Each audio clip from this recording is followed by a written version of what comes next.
Hello, what's up? Good day. So, magandang araw po sa inyong lahat. Today is Saturday. So, good weather, medyo malamig. So, meron lang po tayong sasagutin na tanong sa TikTok regarding dun sa settings ng carb para sa 130cc for Honda Beat. So,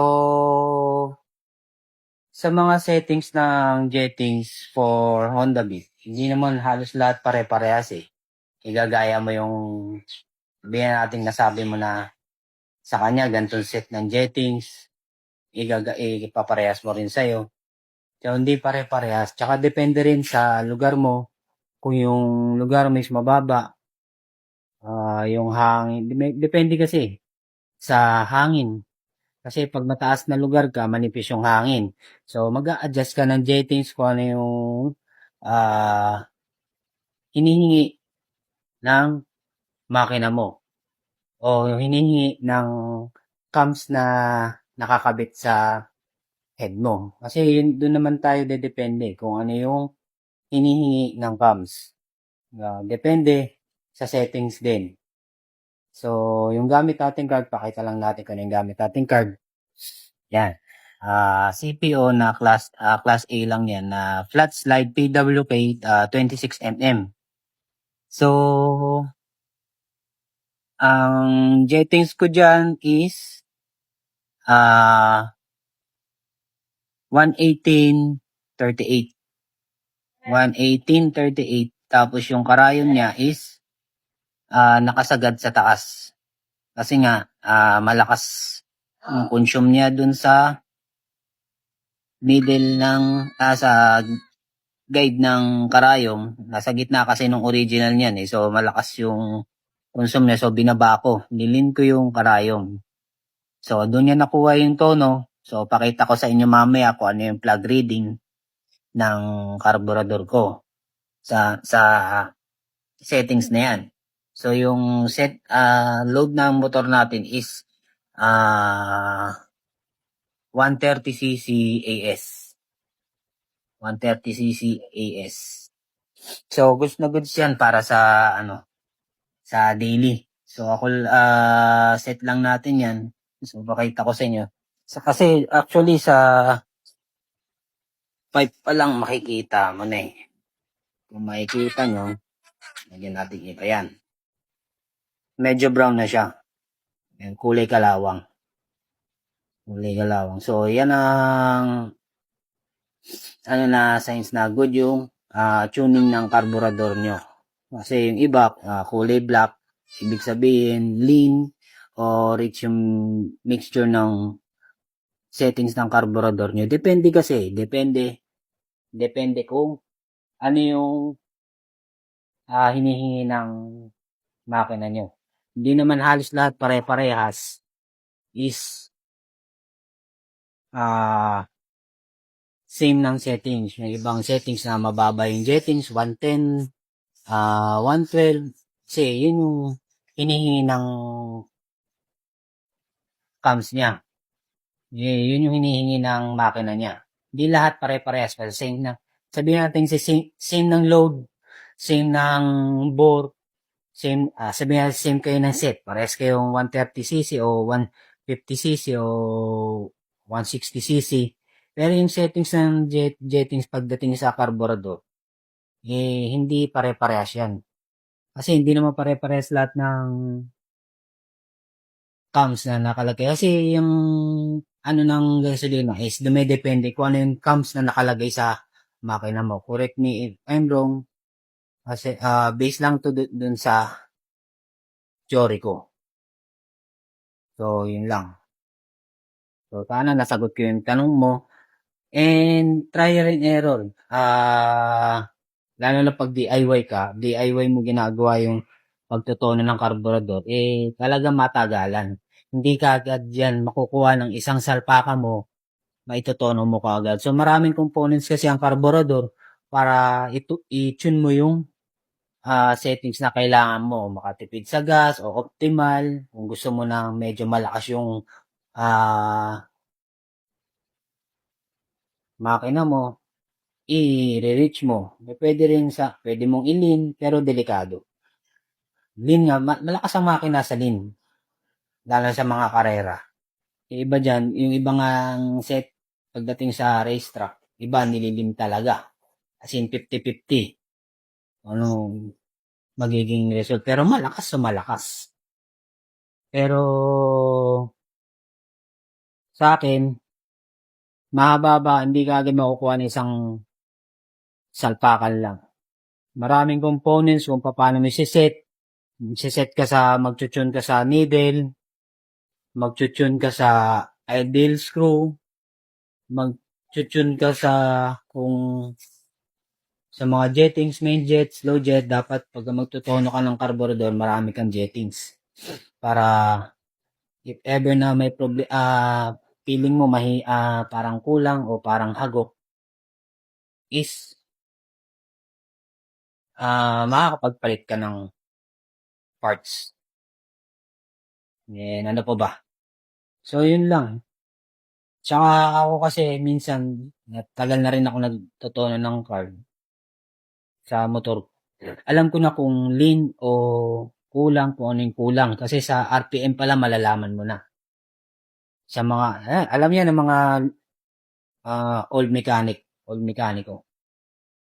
Sa tunog pa lang ng makina, alam na kung may problema yung karburador. Kung may mali sa set ng karburador. Minsan may tunog na parang hagok, konting piga mo lang, parang hinahapon na, mahahagok. So, yun. So, next vlog, antayin ko lang. Tuturo ko sa inyo kung ano yung mga components na i-adjust natin sa carburetor. So, hindi naman siguro, common tong natin, carb tuning. Maraming mga tutorial sa YouTube, Facebook.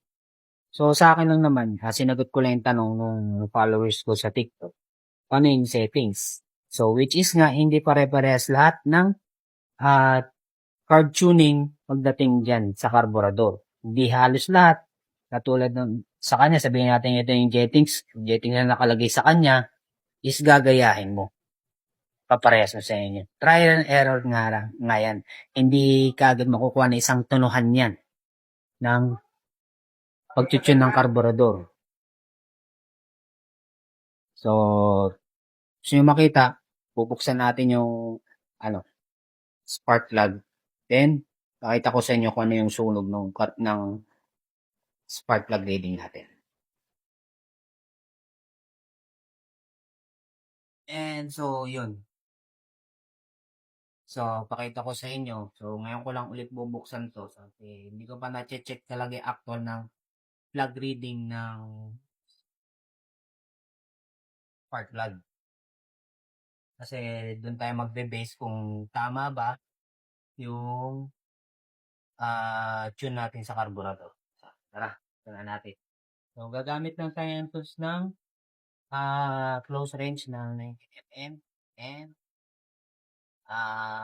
610 mm na socket rin.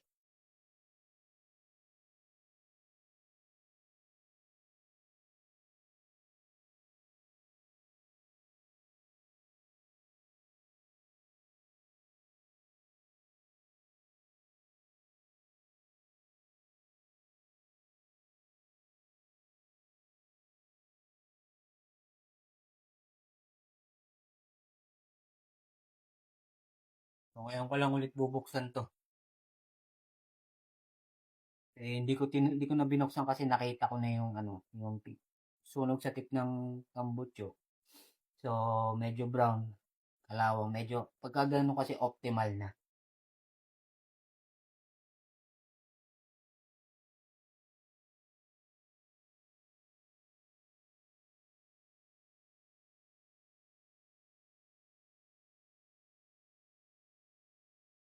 Dahan-dahanin lang natin. Ito na.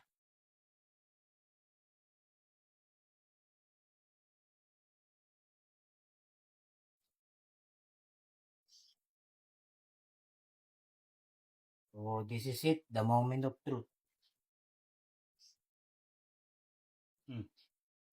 Diba? Dito pa lang, kita na. Ayan, makikita nyo. Wait lang. Focus natin. Ay mag-focus eh. Yan. Saktong-sakto brown. Brown. So, yan yung indication na optimal yung carb tuning natin. Optimal yung carb tuning natin. So, lagay natin sa liwanag para makita nyo. Ayan. Diba? Kalawang na brown na brown. Optimal. So, jettings natin is 118.38. Yan. Optimal siya. Ang gamit nating carb, PWK na ay mag-focus na flat slide. 26mm. So, plano kong mag-upgrade sa 28mm. Kasi parang nakukulangan na, parang kinakapos. So, nanghihingi pa ng laki ng carburetor. Kumbaga sa mga injector, kinakapos sa buga ng gasolina. So, magtataas tayo ng injector. So, ganun din sa carburetor. Magtataas tayo ng carb. Then, ano pa ba? So, yun lang. So, etong gantong reading. So, gusto na to. So, ramdam ko naman to, yung resulta nito, tipid siya sa gas. Tipid yung motor ko sa gasolina. Kasi once na na-tune nyo ng maayos yung carburetor nyo, so, wala kayong magiging problema. Yung gas consumption nyo is titipid. Once na nakatono ng maayos yung carburetor nyo, kahit anong kalaki pa yung sisi ng motor nyo, once na nakatune ng maayos yung carburetor nyo, matipid pa rin ang kahit papano. Hindi ko naman sinasabing tipid dahil kargado, malaki yung load ng makina, is malakas na sa gasoline. Malakas na malakas, pero hindi siya ganun kalaki yung consumption ng gasolina nyo. Kasi nakatono, optimal yung sunog ng gasolina, fuel efficient. Correct me if I'm wrong. Ulit ko, anuhin ko lang. So, hindi ako eksperto sa mga ganito. Nagbe-base lang ako regarding dun sa mga natutunan ko sa sarili kong gawa. Siyempre ako naman dati, bago matuto ng ganito, nanonood ako, nagtatanong-tanong ako, paano ba magtono, paano gawin yung mga gantong bagay. So, katagalan yun na naaral ko ng maigi. So, nalaman ko kung paano yung tama pag-tuning. Kasi yun nga lang, ito, hindi ko pa natetest sa AFR. Kung ano ba, kung tama, sakto ba yung tono ko. Based dito sa spark plug reading. So, yun.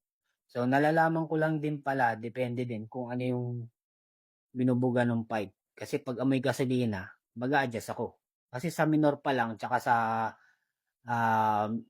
mid throttle, malalaman mo na kung overgas, lean, ganon.